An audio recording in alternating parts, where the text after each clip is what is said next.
everyone, my name is Anna and today I'm so excited because this is my first collab with another YouTuber. Johnstan, my friend on YouTube. Do you want to introduce yourself?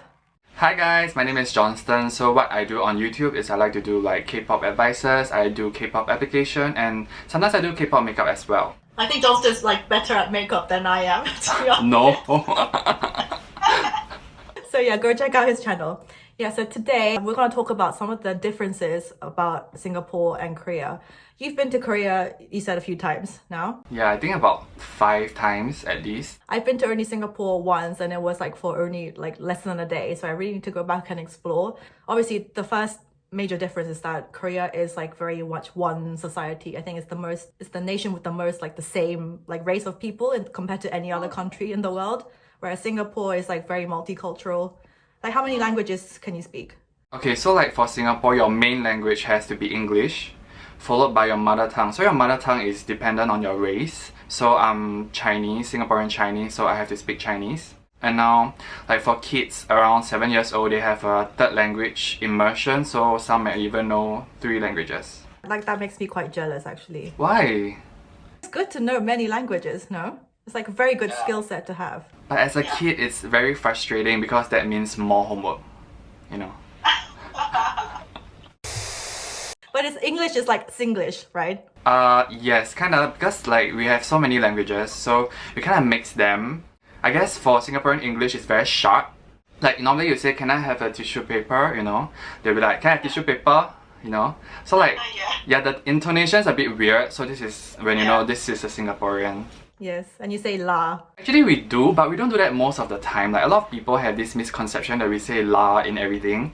But I guess there are different versions of la. We can also say meh, or we can also say law, we can also say or. That kind, you know, like there's different endings to it depending on the situation. So when do you say those things? For la, right? Like, can you bring this? Then you say, bring la. Or if you are telling someone, this is Anna lah, you know? Yeah, so it's, yeah. Or maybe if you say meh, meh is like a question mark. Like for example, they ask me, am I Korean? Like, this is Korean meh, you know?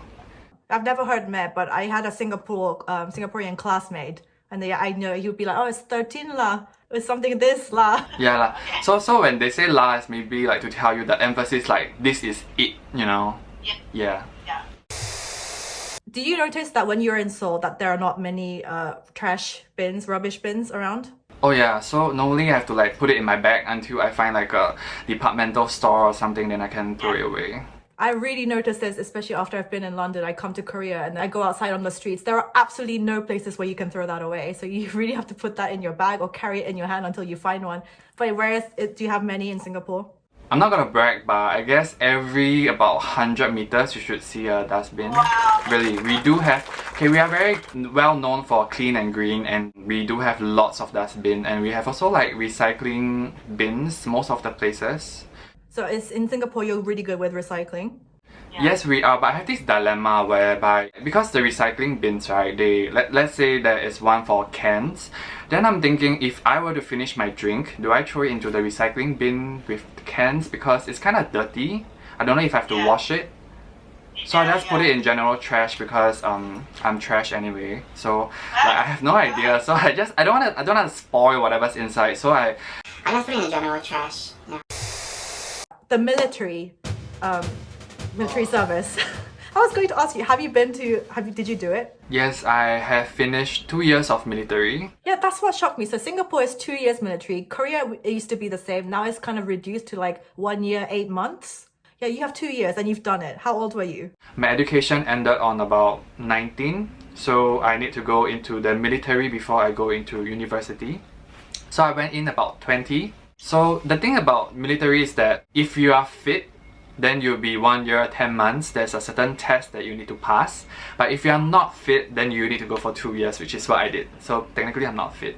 Yeah. What's the difference between someone who's fit or not? Okay, so there are like 5 stations that you need to pass, and by passing you need to like do pretty well. Let's say you had to run 2.4 kilometers under, let's say, 12 minutes.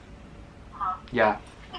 Then you also have like jumping exercises, stretching exercises, like this kind of different stations. So you need to get a decent score and then they will gauge whether you are fit or not. I mean, I'm so fascinated by this. I can ask about this for a long time, but did you like doing it?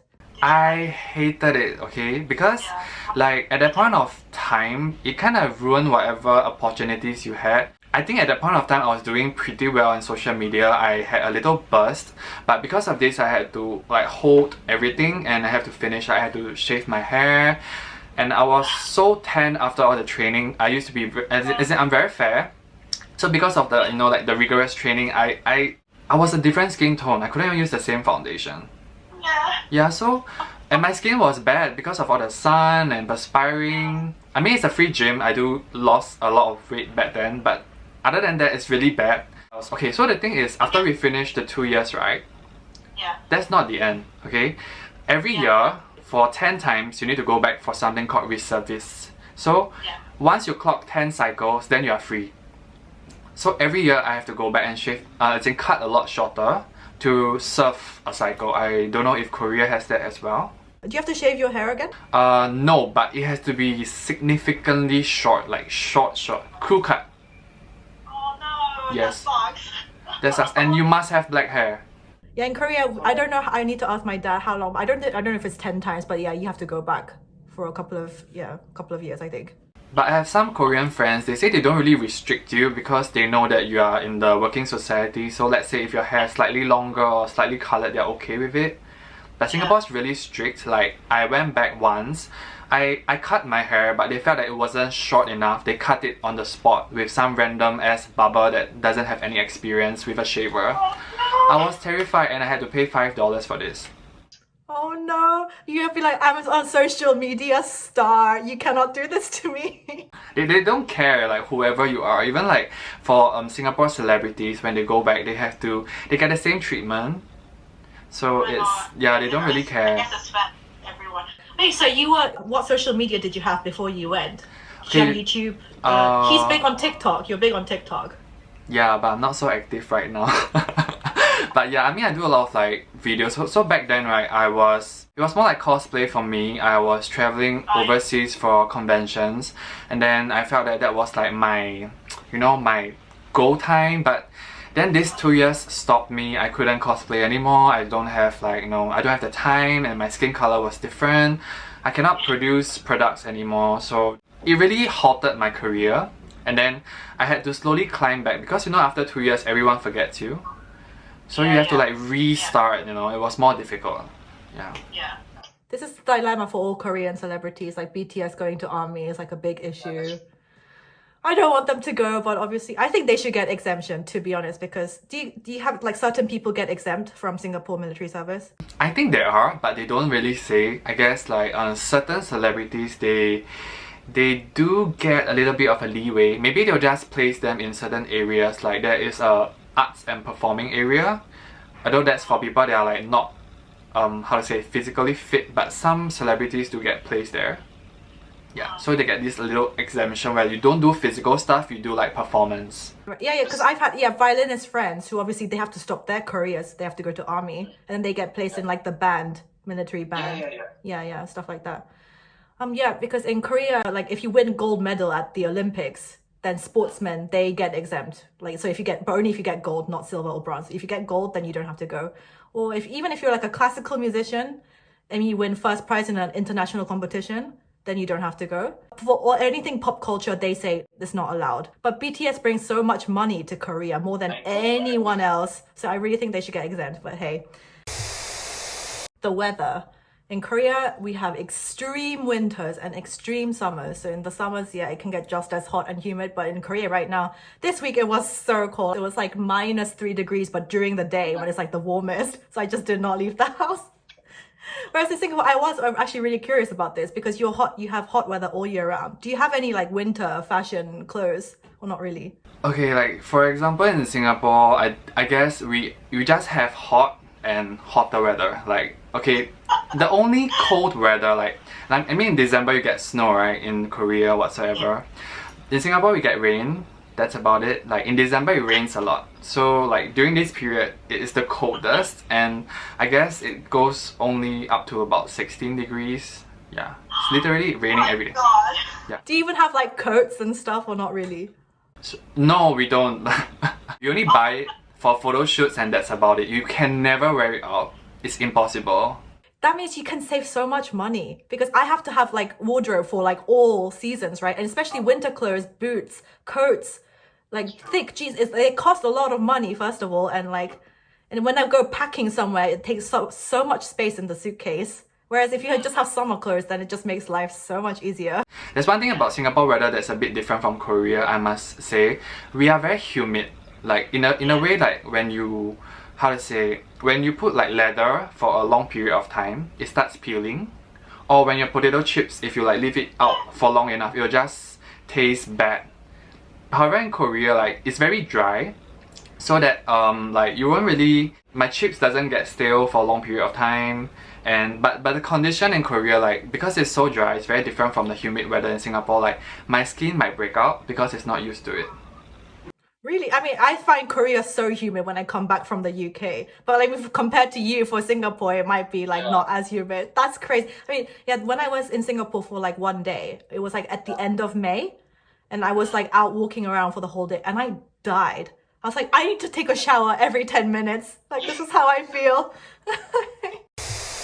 Because I love like winter fashion though. I like the look of winter fashion. Do you like not like miss being able to, or not miss, but like do you want to be able to wear like winter clothes or not really? I really love winter clothes and I have a collection of winter clothes myself. So I always wear it like to other countries, you know, because that's the only chance I can ever wear them.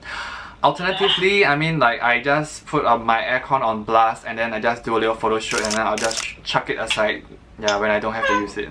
That's the only opportunity I have. Have you been to Seoul when it's winter? Oh yes, I went to Seoul in January and that was really cold. I guess I was wearing like 3 layers, but then the wind was so cold and piercing. I can feel it through my bones. People don't realize Korea can get that cold, but seriously, you need to be prepared. Fingers feel like they're about to fall off because I can wear like 3-4 layers, but my fingers, if you don't have gloves, you're like, fuck. My fingers are actually going to die. Especially like, I guess you need a mask. Like really, like it's when you really need to use a mask. It's not your nose feels like it's gonna drop off anytime. And ears. Yeah. Last thing, dating culture. In Korea, I mean, obviously because I live mostly in London and I know what that's like. And then obviously in Korea it's so different. Like for example, if you have a boyfriend or girlfriend, like you have to be texting them constantly, all the time, 24 hours of the day.